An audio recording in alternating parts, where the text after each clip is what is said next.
States hit hard by Hurricane Helene in late September and Milton earlier this month are trying to return to normal, with power restored to most areas and ongoing debris removal. President Joe Biden visited impacted areas in Florida earlier this week, encouraging people to come together. Not as Democrats or Republicans, but as Americans. Americans who need help, and Americans who will help you if you were in the same situation. It's hard to separate storm response from the politics that surrounds it.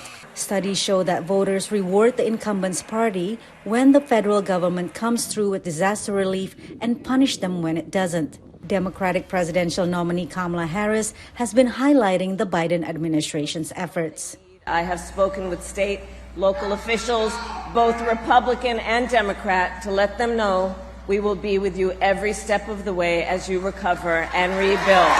While her Republican rival Donald Trump has spread misinformation about the federal government's response, claiming that it has avoided Republican areas and it used up relief funding to help illegal immigrants. The federal government, on the other hand, has not done what you're supposed to be doing. In particular, with respect to North Carolina, they've let those people suffer unjustly. The Atlantic hurricane season peaks in the months right before the November election.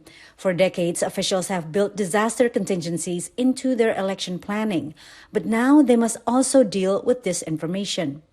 Well, I think that's the biggest challenge that election officials in particular are facing right now in the aftermath of these hurricanes, because we are seeing on social media people making wild claims about, the ability for voters to cast a ballot, the impact that the hurricanes had on the election, and that voting will not take place now because of it. And so we really encourage voters to go to trusted sources. Politics aside, with some roads still inaccessible, buildings damaged, and people busy rebuilding their lives, voter turnout could be lower. Storm damage could also impact people's plans to vote via mail, which is allowed in some states. Almost all states offer some form of early voting. Even without complications from Mother Nature, officials and activists have encouraged people to take that option. It gives you more dates to cast your ballot instead of being beholden to election day only, because no one can really forecast if another major storm will impact our area or another kind of environmental crisis that may belabor our ability to cast our ballots here in Georgia. With the race extremely close in two storm-impacted states, Georgia and North Carolina, officials in some counties have allowed greater flexibility to enable people to vote.